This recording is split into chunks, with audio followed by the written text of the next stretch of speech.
Tonight on the SLP, we are off to Michigan to prove that there really is no dog man. I mean, really, is it half dog or is it all dog? 3/4 dog? But no, we are really out here for Bigfoot Vocals. And tonight, we're featuring the LordCrytid himself, Mr. Jim Sherman, as we all know him. More news of the week and a brand new Quasi Theory and Camping tips for stupids. The ride is going to be smooth and fast, folks. All that and much more here on the Squatchers Lounge podcast. And now here's the beard to fear, our esteemed host, the Reverend Jeff Kelly.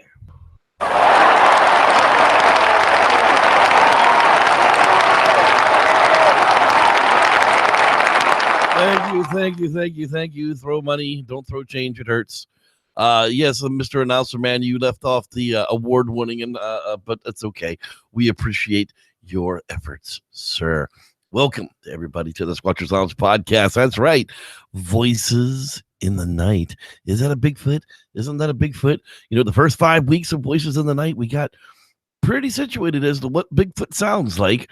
And then on week 6, we threw the Sierra sounds in there, and some of these things were just not like the others. Well, here, right back in week 7, we're going to be looking at some really interesting sounds. Now, I picked a couple of cases. One is a case of, are those just coyotes? Or is there something else in there? And the second case, of course, like we had said in the introduction, comes from the LordCrytid channel. That's right, Mr. Jim Sherman. Jim Sherman is not with us tonight. I've offered him to come back on the show. He's a busy man, teaching school and raising families and doing all that thing. We'll hopefully get him back on the show, but he said to go ahead and use his vocals anytime. So they're posted on YouTube on the LordCrytid channel because we like to give credit where stuff comes from. But before all of that, it's time for some wacky, weird news this week. That's right. If everybody remembers Johnny Carson, wacky, weird stuff. Yes, wacky, weird stuff happened in the news this week. Brandon Tennant and his little bitty Chihuahua dog went missing, man. 24 hours he was gone. Wife flipping out, friends flipping out. I mean, yeah, I'd be flipping out if my boy was missing too. Went out for a Sunday drive and bam. That's how you go missing.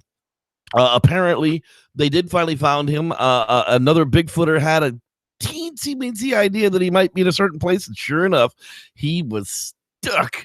So stuck that he wasn't getting out without help, and no help came along.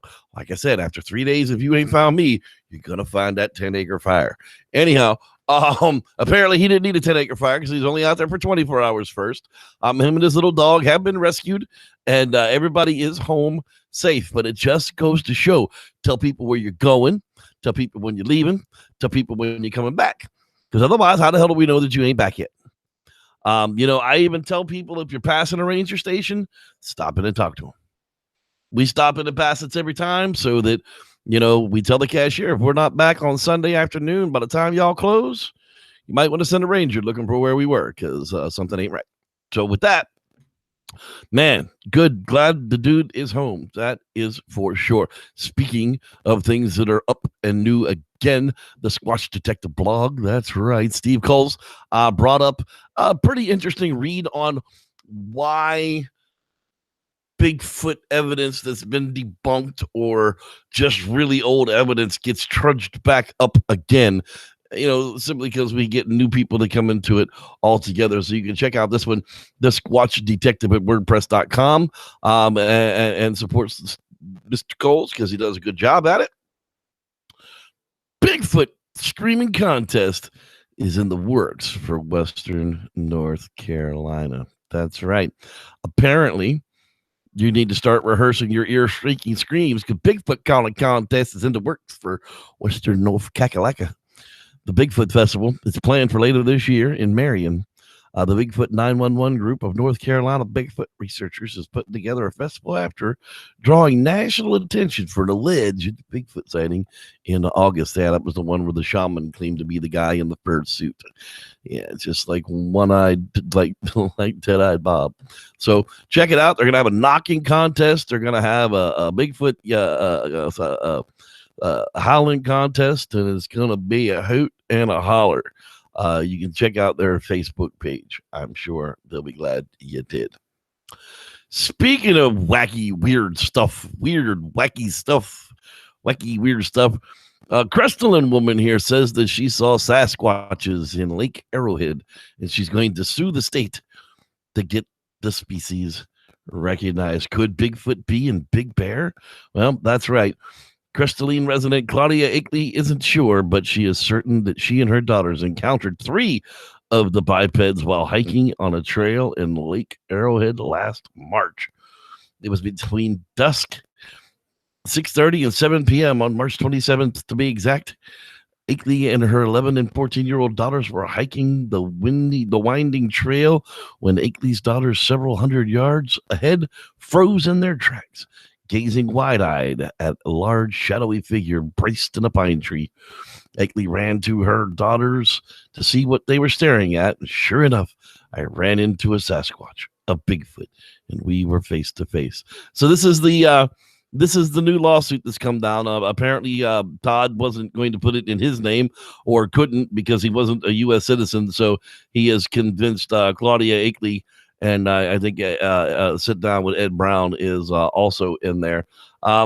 The lawsuit alleges that the California Department of Fish and Game and the State Natural Resources Agency have been derelict in their duty by not acknowledging the existence of Sasquatch species, despite a mountain of documented and scientific evidence. It has had a chilling effect on the study of Sasquatch, considered illegitimate and regulated to the category of paranormal research. It has damaged Akeley's livelihood, public image, and credibility, as well as others dedicated to the study of the bipedal hominid, according to the lawsuit. So they're going down, man. They're taking it to the limit. I mean, they're going to be in front of Judge Judy, most likely. But, yeah, I mean, I guess if you can sue the guys if you can sue the guy that you broke into his house to steal stuff, and slipped and fell and broke your ankle due to a faulty step in his house, then I guess this makes sense. Claudia and I are friends. I just think this is one of those things where you're going to spend money on a lawyer unless you got a lawyer to do it. What do they call that? Pro hoc, ad hoc, addendum free, whatever. Absurdum. I don't know. I've never gotten one of them free things from anybody. So whatever the hell, pro bono. That's the word I'm looking for. Yeah. Unless you've got a pro bono lawyer taking care of this, don't spend your life savings on it, because I just don't see a return in this at all. Okay, moving right along, the fascinating story of Happy Camp, California, one of the Pacific Northwest's final frontiers. Happy Camp is one of those places that's up above Bluff Creek, up past the bowling alley. Happy Camp is hippie central.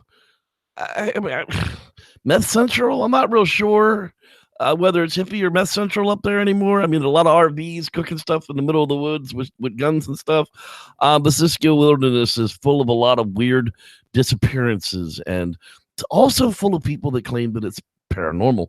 Located in proximity to nothing, the closest city of Eureka is over 60 miles and several hours away, and surrounded by the vast, rugged wilderness of the Klamath Mountains. I'm not so sure those descriptions hold up anymore, but whatever the case, the heart of the Klamath is aptly named, situated on a large bar and an elevated plain of sediment in the serpentine course of the Klamath River. Yeah, whatever the case may be. I don't know. There's a lot of weird things that come out of Happy Camp, and if anybody says, hey, you want to go stay in Happy Camp? I'm thinking I'm going to say no. Unless it's my buddy Kip, who, happy birthday to Kip. We went out squatching for his birthday a few years back, and I'd love to go out and go squatching with him again. It's been entirely too long. Okay. Bigfoot eludes state recognition. We talked about it here last week, probably the week before too, that Olympia, Washington, they were trying to make Bigfoot license plates and make it the official cryptid of Washington. Yeah, we're not feeding the homeless or getting the veterans off the streets. But hey, let's make money on Bigfoot license plates. That sounds like a good idea. Well, apparently Senate Bill 5816 was introduced last year and has been shot to hell. So bye-bye for Bigfoot's relationship to the Pacific Northwest has been on the road to the license plate. We'll try again some other time. And just like that, blam, in your face. That's the news. Speaking of things that are in your face, I got a brand new Quasi Theory from the great quasi scientist, Mr. Dean Cooper. I absolutely do. And I have everything set up. So I'm going to play that for you right now. The Quasi Holiday. And now, Quasi Theories from a quasi scientist with your host, Dean Cooper. My favorite holiday. So, this being Valentine's Day, you'd think I'd write something about that. Did that last year. Found out that St. Valentine, aside from probably never having existed, was a bit of a wandering corpse after his theoretical martyrdom. You can check my blog or YouTube channel for more information on that. It looks to me like the main reason he got invented was so as he could take over a pagan Roman holiday, Lupercalia, that was celebrated in the middle of February. Christians were big on doing stuff like that. You know, burn down a pagan temple and build a church on where it used to be, come up with a saint and snarf up a pagan holiday form, and similar hooliganry. Then I remembered that it's a new moon about now, tomorrow actually. And this being the Hindu month of Falgun, that means today and tomorrow are Mahashivratri, my favorite holiday. Shiva is the third person in the Hindu version of the Trinity, the other two being Brahma and Vishnu. Mahashivratri celebrates three things that Shiva did. He got married, drank poison, and stomped a dwarf into submission with a dance. He didn't do all of this in one day, of course. Lots of gods get married, so let's look at the other two things. All the Hindu gods and demons, except for Shiva, decided they wanted to be immortal. So they decided to turn the ocean of the cosmos to extract the nectar of immortality out of it and then drink it. Okay, so you've got gods and demons cooperating, sort of. Internally, though, the gods were pissed at the demons and vice versa. What should have been the nectar of immortality came out as poison, which threatened to kill everything. Shiva had been sitting in meditation on his mountain, serene and calm, not concerning himself with the silly bickering going on. The rest of the gods and demons, wanting to save everything, went to him with all the poison in a cup and asked him what to do. Shiva took the cup and drank it. His wife, Parvati, quickly grabbed him around the neck tightly so he couldn't swallow it, thereby demonstrating that wives can be useful. Shiva, being the Mahadeva, the greatest of the gods, neutralized the poison with no trouble whatsoever, except that his neck turned blue. As to stomping on the dwarf symbolizes the little, selfish, egoistic part of ourselves. Best to let our higher self, represented by Shiva, stomp that little bugger to nothing. Dance on it. You may read the text of this on my blog at bydean.com. That's BHAIDIN.com. The Squatchers Lounge podcast does not condone the hurting of dwarves in any form or fashion. Dwarf tossing, stomping, or dancing upon shall not be supported by the hosts and fans of the Squatchers Lounge podcast and are only those thoughts of the creator of Quasi Theories. Thank you very much for that. I'm just messing with you, Dean. Good God, stomping on a dwarf, drinking poison. Party on, dude.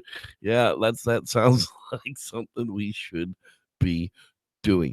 Hey, speaking of something we should probably be doing right about now, we should probably doing a camping tips for stupids. So let's see if I have that one prepared too. I'll bet you I do. And there it is. Look at that win-win chicken dinner. Camping tips for stupids. Tips number 26. Feet come in many different sizes, shapes, colors, and even toe counts. Feet have been around with us for exactly 4,000 years, as the good book literally entails. Literally.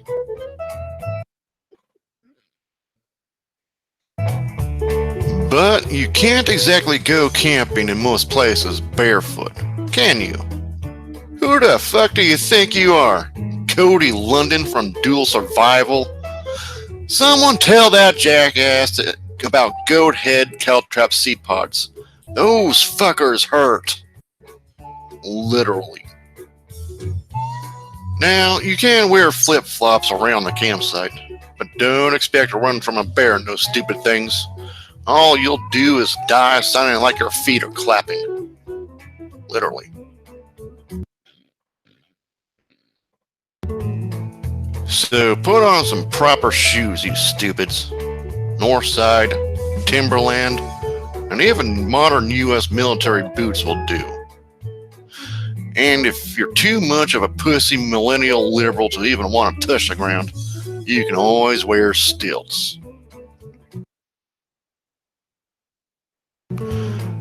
This has been Camping Tips for Stupids. Remember to spay and neuter your idiot population. Literally. Literally. Spay and neuter your idiot populations. All right. Speaking of, let's see who's hanging out live with us in the Squatchers Lounge live hangout tonight. Let's see here. We'll start up there. There's Mr. our Quasi Theorist, Mr. Dean Cooper. There he is, swinging that tool. Jonathan Doty, so glad to see you, sir. Jay Gerd is with us as well as Keith Harden. We've got Can Squanch in the building with us again tonight. There's Cassie, the Squatch Box. I'm sure Christopher is chilling out with us as well. Glad your situation has gotten more improved, young lady. Rod Dupree, man, that guy is always in the place to be. I love that guy. Cheryl Willen, how you doing? So glad you're out there with us today as well. If I didn't say Shane Barber yet, I just did. There's Easily Rider. What's going on, Mr. Jonathan? So glad you're with us. Tim McCune. Artillery Bugs. Hello to you too. Glad you're with us. I think that's the first time I've seen that name. There's Joe Leland. How you doing, sir? Hey, Aunt B. B. Lynn. How you doing? I never did get that answer. Did you bring me a pie? Lance Windsor is in the house as well. I am sure that my man Kurt Harris, who's going to be on the air with me tomorrow for Vital Power at 5 o'clock Pacific, he's always back in the house here, hiding somewhere. Let's see here. Your Hobo Man 5 checking in tonight. Aiden Milton. Well, hello. Back at you. I'm getting every week, all over my microphone. How you doing, pal? Aiden Milton, I said hello to you, sir, already. Raymond Lopez. Hello, sir. Hello. Chris Wright is in the house. I don't think I've seen that one before. So glad you are here as well. Natalie Smith. And I know that there is Cheryl Willen is in the house as well. And that's at the top. So if you haven't said hi to me yet, I don't know you're here. So I'm going to scroll all the way back down to the bottom. And we're going to see just who I missed. And I don't think I missed Cameron Young. There he is. That's right. The man behind the Sherwood Park Sports Talk on Facebook. Look it up. It's here on YouTube as well. Subscribe to it. It's good stuff. They cover all the sports too. It's not just their favorite stuff. So here we are. That's who's out there. I'm here. You're there. Makes this whole thing fantastically awesome. And tonight we're going to do more voices in the night. That's right. So we are talking about Michigan, and we're specifically going to start out here in Manistee County. I want to call it Manatee County because of Florida, but it's Manistee, Manistee County, is where we're going to start off at this evening. You can see here, while on the back roads of Manistee County in Michigan, summer of 2016, we heard a lot of strange sounds. We couldn't tell where the sounds were coming from because they surrounded us. We stopped and started to record and could tell. Can someone please tell me if these animals are working together or what? So I took their audio and I put it into the let's find out if we can get anything out of this machine, and I did. So what I'm going to do for you is I clipped out about 1:45 of that. I'm going to run that through, and then I'm going to play you two separate clips that really these people had some kind of an experience. Yes, Coyotes were definitely present. There's absolutely no doubt that coyotes are present. But there's some other very strange things going on. You can't hear a lot in this first presentation, but believe me, I ramped it up when we go through the next clip. So if you've got expensive speakers on, please turn them down. I don't want to damage them because I don't know what the enhancements are going to do to them. Best listened through headphones at this point forward.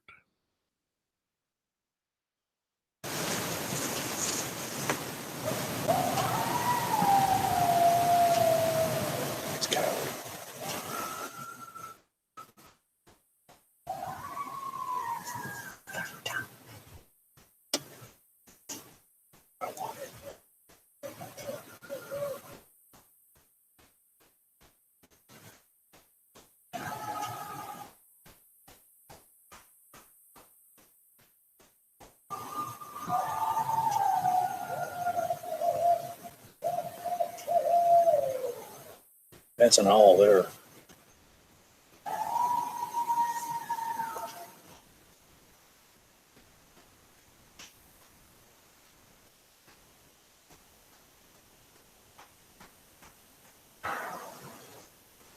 The fuck was that?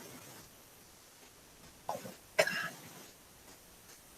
Sounded like it dropped a tree. That was a big tree that just broke. Oh my God.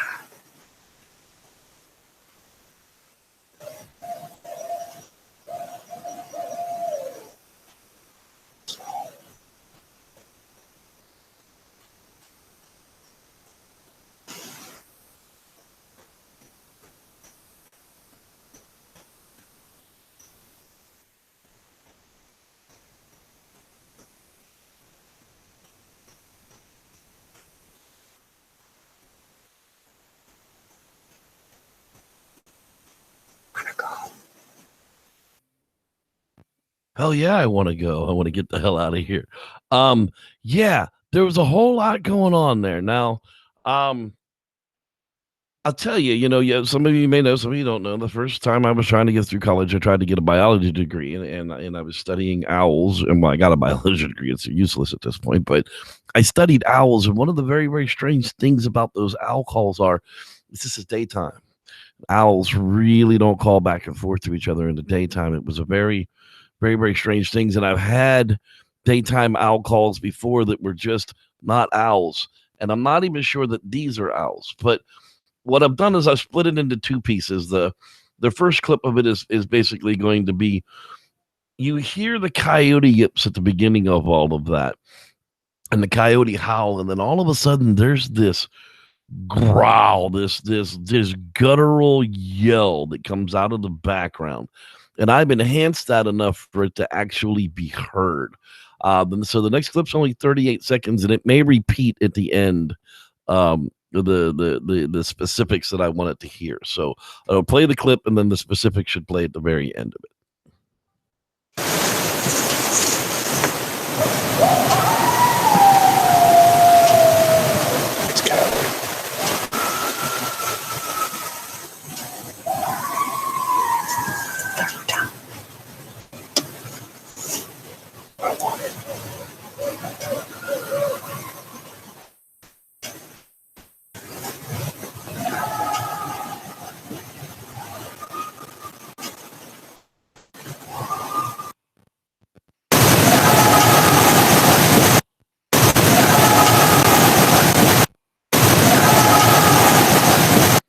Whatever that yell is not a dog. It's not a canine. It's not that kind of a yell. Roar! Roar! Now, I'm still, like I said, I'm still not positive that the owl calls are actually owls. I would literally have to sit and run some side-by-side comparisons and see if the spectrograms match, and I didn't do that in time for the show. But let's just say that the owls are owls, and for some reason, they're having a hooting match in the middle of this coyote Bigfoot Screamfest. I don't know really. Okay, fine.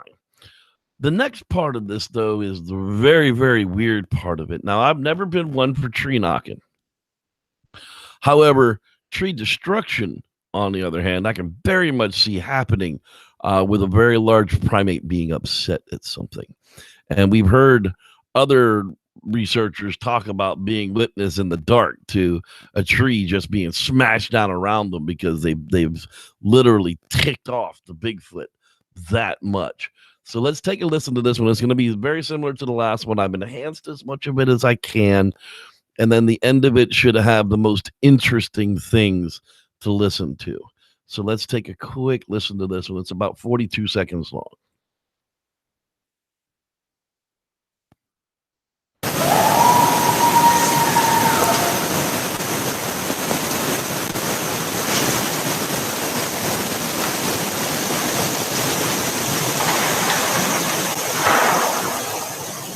The fuck was that? Oh my God. Sounded like it dropped a tree.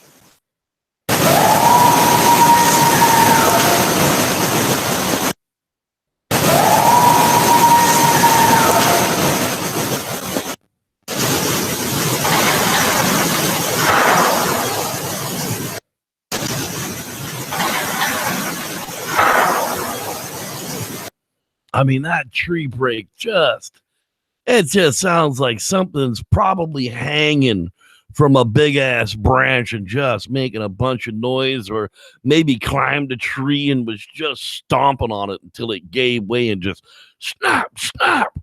But that's not the sound of a dead branch falling out of a tree and hitting another branch and going to the ground, especially with some kind of a very strange animal call right before it that still doesn't sound like coyote to me at that point. Not really sure what it was. But, here we have, a minute and 45 seconds. What most people just write off as coyotes. But when you really dig into it, as these people experienced it, the sounds kind of moved around them, until until that hearing that tree get busted down, and you can hear the chick. She's like, "You want to get out of here?" And he's like, "What the fuck is that?" Yeah, I would be the same. What the fuck is that, dude? I don't want to meet that. Rip my damn arms off and beat me with them. I'm really not interested in being beat to death with my own arms. That is absolutely the truth. All right, so I did dig into another one tonight because I knew that wouldn't take up a whole lot of time now. Now, there's the ones that are going to come from the LordCrytid channel. This is volume 1 of the Michigan Sasquatch Vocals. Again, what I did was I dug into it, and I separated out what's a good portion to start with. These are the Isabella howls.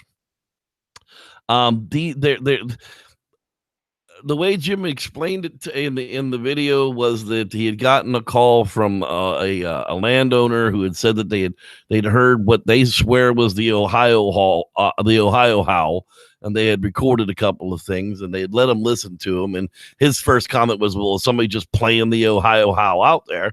So Jim's always wanted to really dig in and do something about it. So he goes out there to investigate it, and after some investigation, he leaves a recorder out in the field. Nobody knows he's there. I mean, he didn't make this a known announcement. Leaves his recorder out in the field to go to dinner. And when he comes back, he's captured 2 really, really interesting clips that are just, he doesn't know what they are. And he's a woodsman. He records stuff in the woods all the time. So again, here's the full clip, pretty much unenhanced.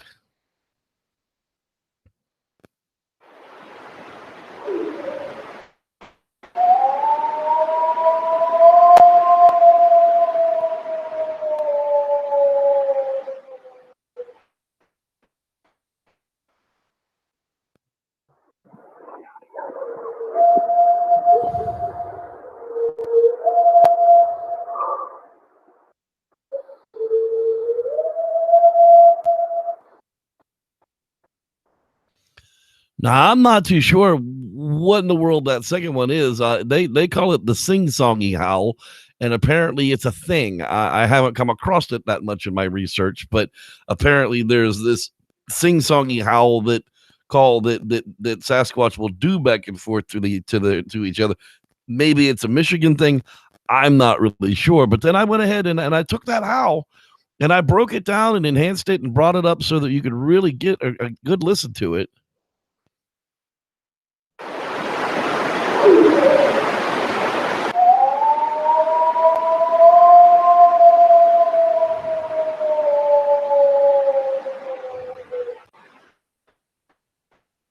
Now, the difference in audio cut in the beginning of that to the actual howl is my fault. That's when I edited the clip.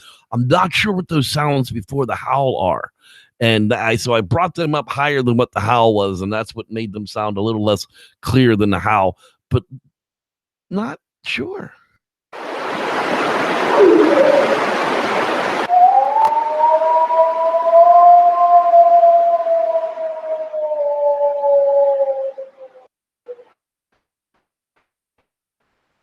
Now, of course, that's only half the length of the Ohio howl, which I have a copy of here.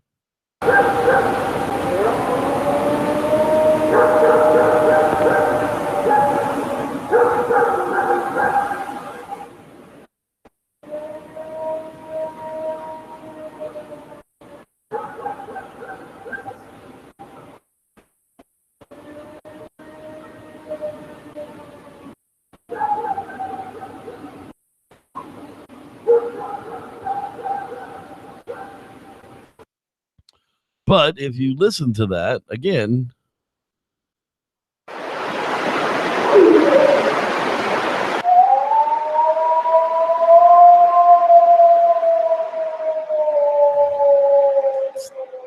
definitely not the same. It's definitely not the same call, but it's of the same length, of the same breath, almost the same intensity. And then I went ahead and I stripped out that Isabella sing-songy and brought that up to level as well.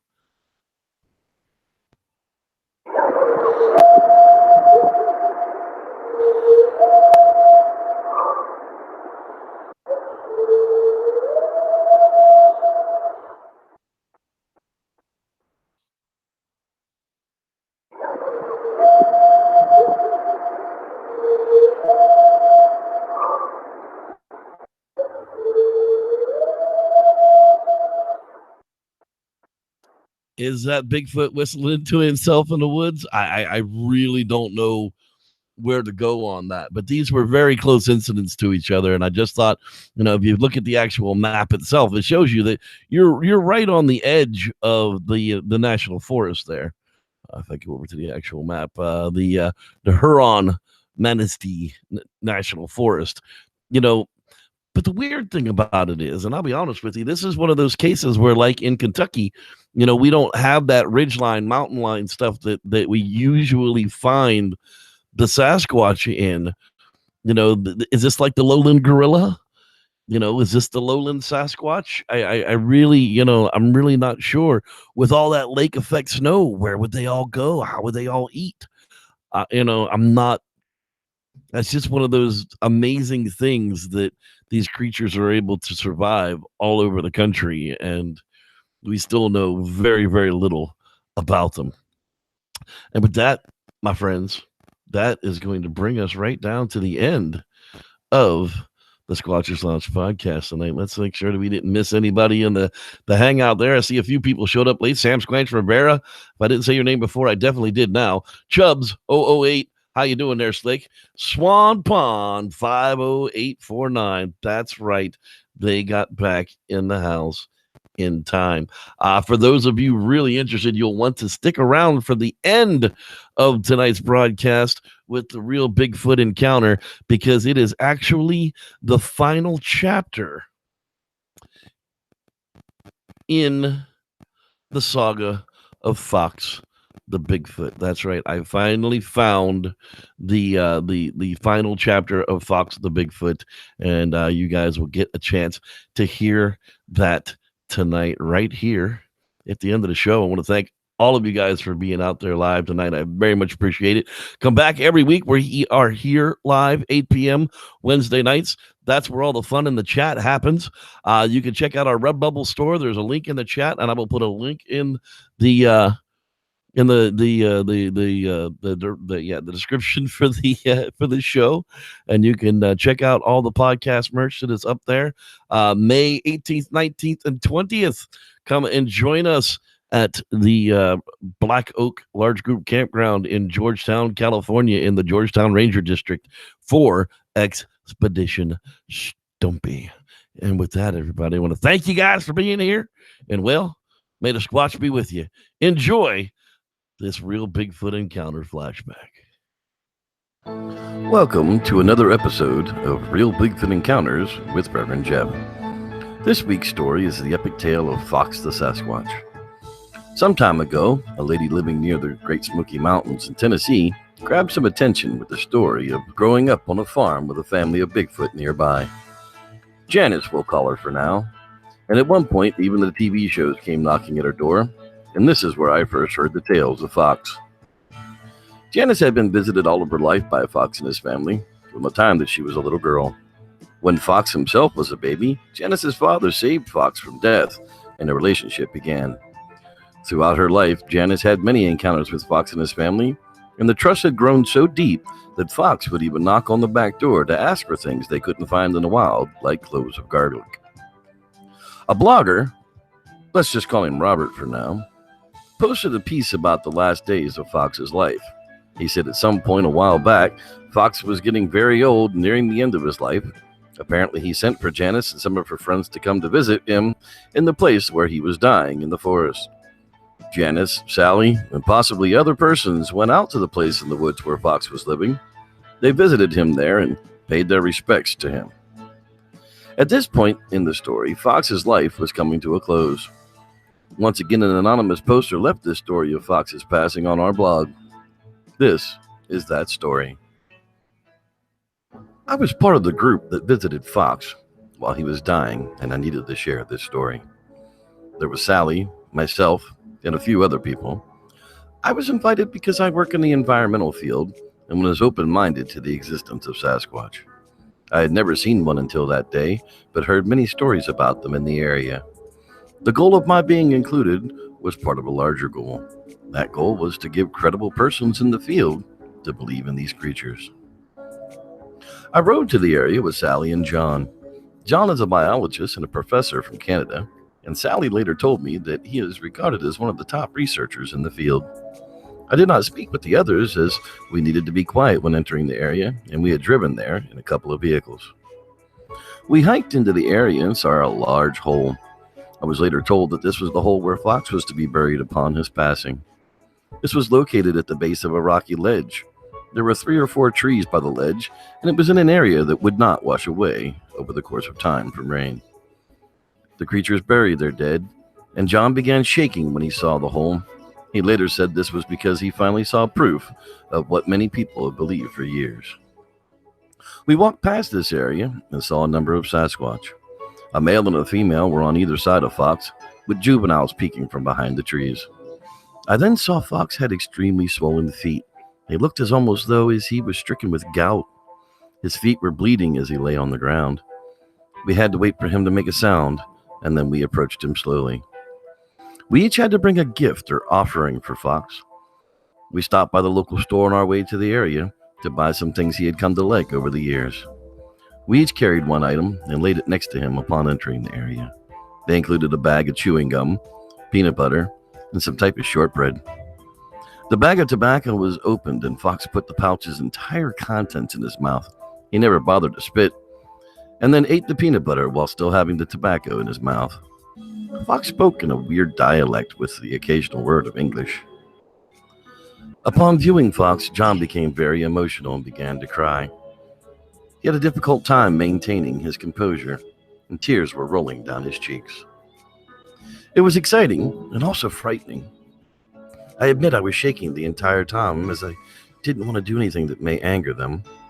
I did notice that the male Sasquatch are very dominant over the females. The male Sasquatch struck the female when she got too close to the gifts we brought for Fox and said, "Chatak! Chatak!" and became very angry. At this point, the group decided it was better that we left the family alone.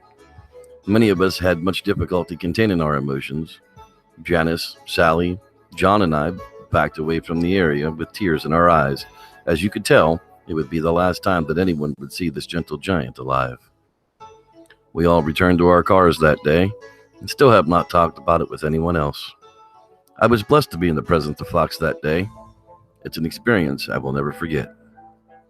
Anonymous. Shortly after this story was posted, the players in the game began to deny that this was the way the things went down. Janice claims that it was a private affair, and only Sally and close friends were present. Sally claims she was never there at all, and she's distanced herself from the Bigfoot world. Robert the blogger still stands by his information and refuses to make any changes to his story. And for me, it's just another real Bigfoot encounter. Thanks for listening. I'm Reverend Jeff, and may the Squatch be with you.